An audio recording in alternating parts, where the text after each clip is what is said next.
ओम शांति। महाशिवरात्रि की सभी भाई बहनों को हार्दिक शुभकामनाएं। महाशिवरात्रि का समय अर्थात शिव जयंती का समय अपने भंडारे भरपूर और काल कंटक दूर करने का समय है। यथार्थ रूप से हम यदि शिव पिता निराकार परमात्मा को जान लें और यथार्थ रीति उन्हें याद करें, उनके बताए हुए मार्ग पर चलें, तो हमारे भंडारे स्वतः और सहज भरपूर हो जाएंगे।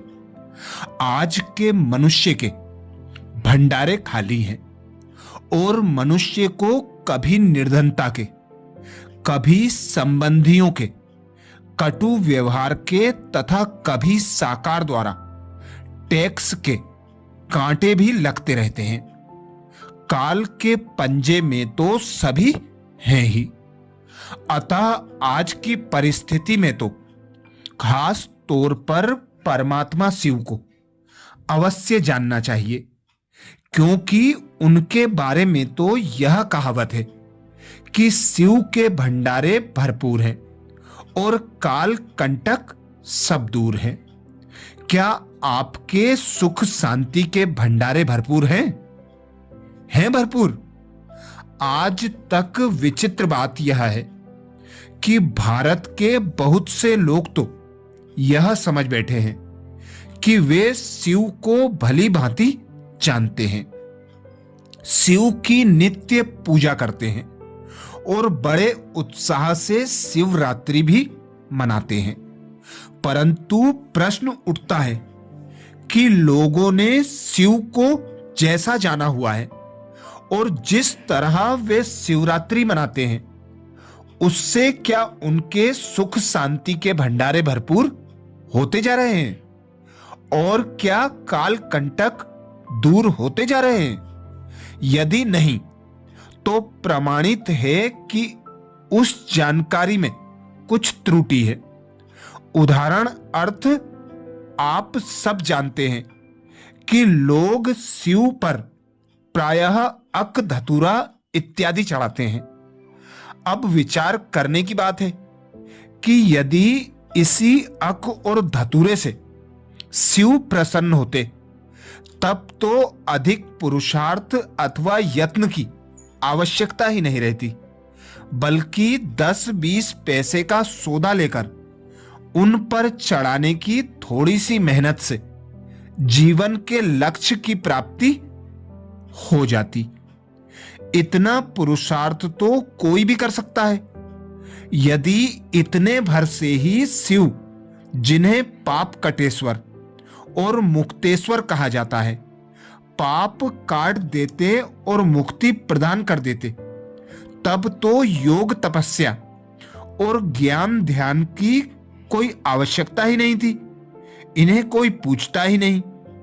विवेक से यह बात सिद्ध है कि वह अक धतूरा इत्यादि कुछ और ही चीजें हैं, जिन्हें यदि एक बार सचमुच शिव पर चढ़ा दिया जाए, तो आशुतोष भोलानाथ अवंडर दानी शिव प्रसन्न होकर मुक्ति और जीवन मुक्ति का वर दे देते हैं।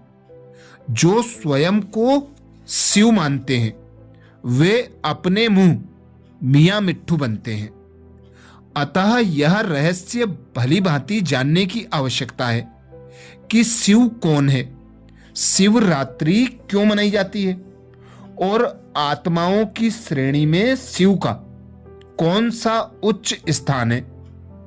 लौकिक दृष्टि से तो मनुष्य जानते हैं कि इस संसार में कौन प्रसिद्ध मनुष्य क्या है, परंतु इस सृष्टि के आदि से लेकर अंत तक के इतिहास में शिव का क्या स्थान है, यह जाने बिना मुक्ति और जीवन मुक्ति जैसे उच्च वरदान भला कैसे प्राप्त होंगे। उदाहरण के रूप में आप देखिए कि कुछ लोग तो स्वयं को ही शिव मानते रहते हैं, वे शिवोहम के सिद्धांत के अनुयायी हैं, परंतु प्रश्न उठता है कि यदि आत्मा स्वयं ही शिव है तो फिर शिवरात्रि का त्योहार किसके पुण्य जन्मदिन के उपलक्ष्य में मनाया जाता है?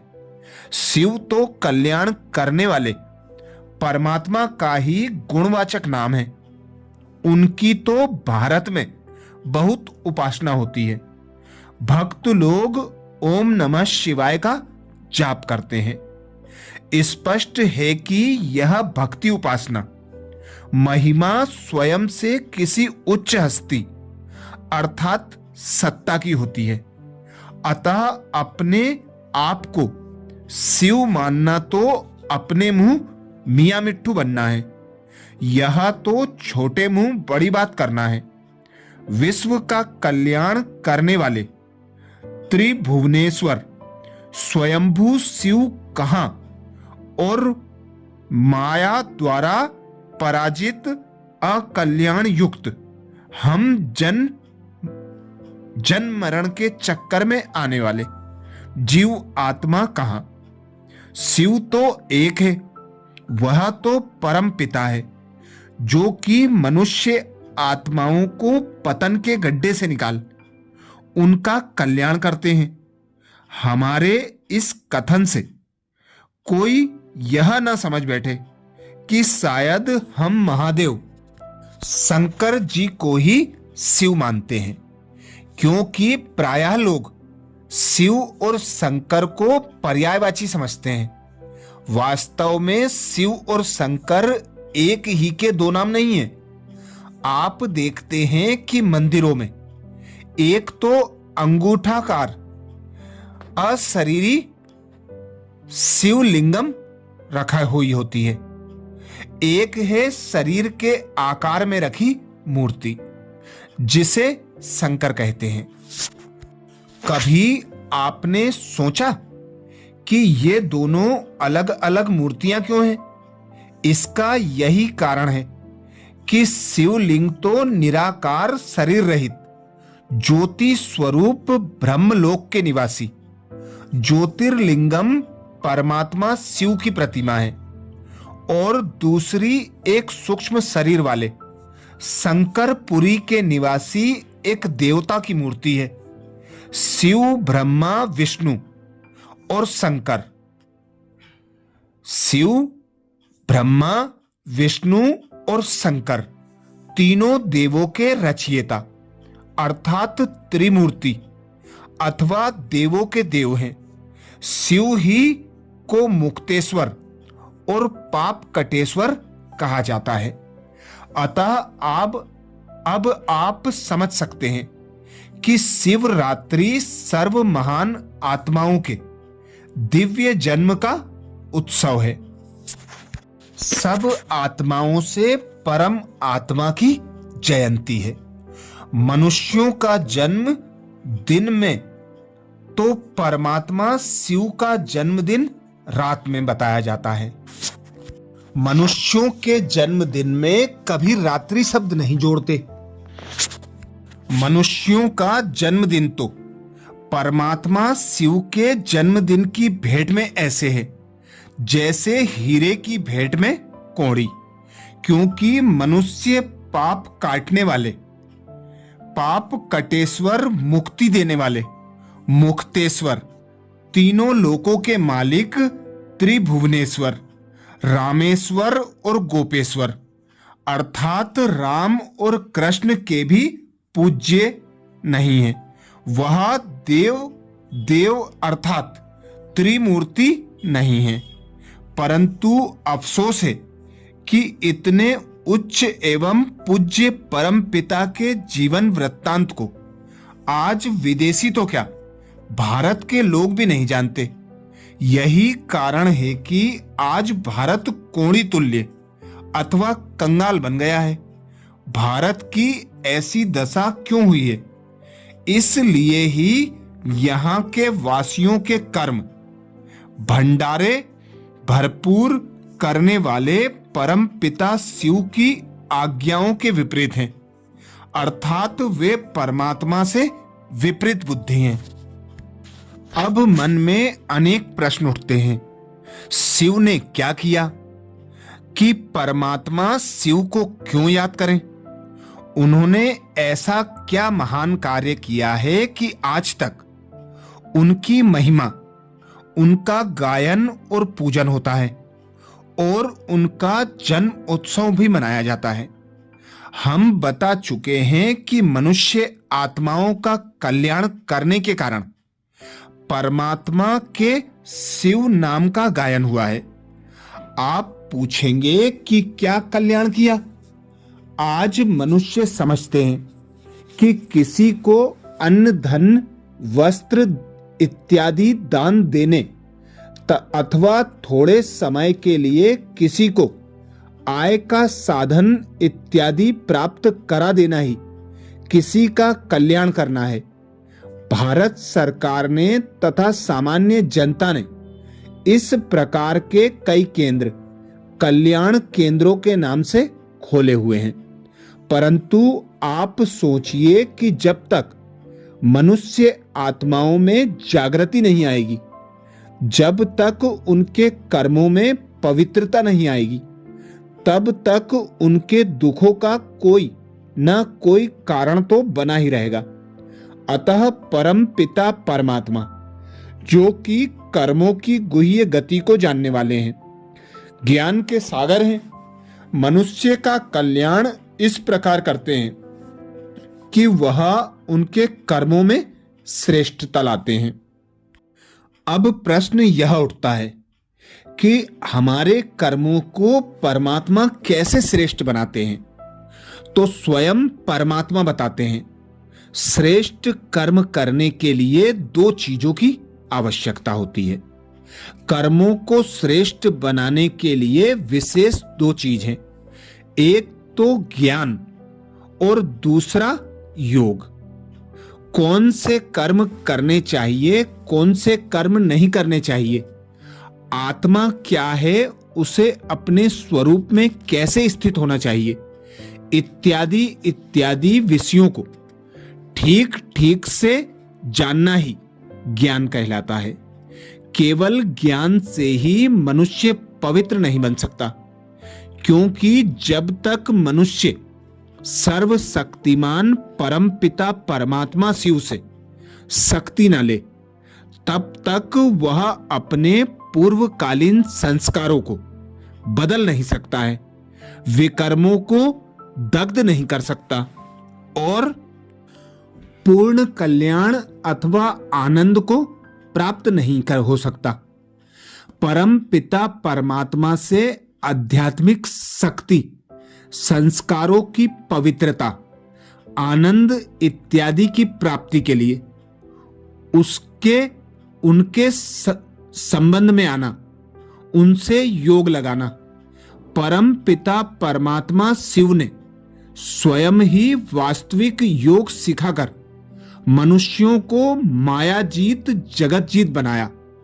योग द्वारा ही उन्होंने मनुष्यों के पाप बंधन काटे और योग द्वारा ही पावन किया। इस कारण ही वह पाप कटेश्वर अथवा पतित पावन कहलाते हैं। ज्ञान रूपी सोमरस पिलाने के कारण ही उनको सोमनाथ भी कहा जाता है। आपके मन में प्रश्न उठेगा कि ज्ञान और योग सिखाकर परम पिता परमात्मा शिव मनुष्य आत्माओं को क्या पद प्राप्त कराते हैं? इसके बारे में उक्ति प्रसिद्ध है कि वह नर से श्री नारायण और नारी से श्री लक्ष्मी पद अथवा मनुष्य से देवता पद के योग्य बना देते हैं। श्री नारायण को ही बाल्यकाल में श्री कृष्ण कहते हैं। अतः मालूम रहे कि गीता ज्ञान श्री कृष्ण ने नहीं दिया था, बल्कि त्रिलोकीनाथ, ज्ञान के सागर, निराकार विश्व पिता परम पिता परमात्मा शिव ने दिया था। श्री कृष्ण ने भी परमात्मा शिव के ही ज्ञान से श्री नारायण का पद प्राप्त किया। इसलिए वास्तव में शिव ही गीता ज्ञानदाता है। इस कारण शिवरात्रि ही गीता जयंती है। परंतु आज यह अनमोल रहस्य जनता को मालूम नहीं है। अगर देश विदेश में यह मुख्य बात सभी को मालूम हो जाए कि गीता का ज्ञान सभी मनुष्य आत्माओं के परम पिता देवों के देव परमात्मा शिव ने दिया था, तो सारे विश्व के तथा सभी धर्मों के लोग गीता को विश्व पिता परमात्मा के महावाक्यों का ग्रंथ मानकर सिर पर धारण करेंगे और शिवरात्रि को परम श्रद्धा से मनाएंगे और भारत को सर्वोत्तम तीर्थ मानेंगे और गीता की आज्ञाओं का पालन करके श्रेष्ठाचारी बन जाएंगे। अब प्रश्न उठता है, शिवरात्रि को सब उपास करते हैं, क्या एक उपास करने से शिव बाबा प्रसन्न होते हैं? इन रहस्यों को जानने पर ही शिवरात्रि को वास्तविक रीति मनाया जा सकता है और मुक्ति तथा जीवन मुक्ति प्राप्त की जा सकती है। तब ही मनुष्य समझ सकता है कि हमें शिव पर अक और धतूरा नहीं चढ़ाना है, बल्कि ये पदार्थ तो हमारे विषयों अथवा विकारों का प्रतीक है और हमें उन विकारों को ही शिव पर चढ़ाना है, तभी हमारी मुक्ति होगी। हमें शिवरात्रि की एक रात को खाना पीना बंद करके ही व्रत नहीं रखना है। शिवरात्रि तो कलयुग के अंत और सतयुग के आरंभ के सारे संगम काल का नाम है। इसलिए सारे काल में हमें आत्म जागरण करना चाहिए और ब्रह्मचर्य का व्रत पालन करना चाहिए। यदि हम ऐसा ना करके केवल एक रात्रि पवित्र रहने के बाद काम रूपी विष का सेवन करते हैं, तो मानो हम केवल एक रात्रि ही शिवरात्रि मनाकर फिर नित्य विष रात्रि मनाते हैं। हम केवल एक रात्रि ही शिव संकल्प और फिर नित्य विष संकल्प करते रहते हैं। इससे हमारे जीवन का कल्याण नहीं हो सकता। हमें तो वर्तमान संगम युग को शिवरात्रि समझकर सतयुग रूपी दिन चढ़ने तक ब्रह्मचर्य व्रत का पालन करना चाहिए और आत्मिक अर्थ में जागते रहना चाहिए। इस प्रकार शिव को जानने से सुख शांति के भंडारे भरपूर और काल कंटक दूर हो जाएंगे। तो शिवरात्रि सच्ची सच्ची रीति से मनाने के लिए, विधि विधान से मनाने के लिए हमें यथार्थ रीति शिव पिता निराकार परमात्मा को पहचानना अति आवश्यक है। स्वयं को जानना अति आवश्यक है। शिव से हमें क्या प्राप्त होता है, कैसे प्राप्त होता है, यह भी यथार्थ रीति जानकर शिव के बताए मार्ग पर चलने से उन प्राप्तियों को स्वतः और सहज कर सकते हैं। अच्छा, इस वीडियो को सभी बीके भाई बहनों को और अन्य को जरूर शेयर करें। अच्छा, ओम शांति।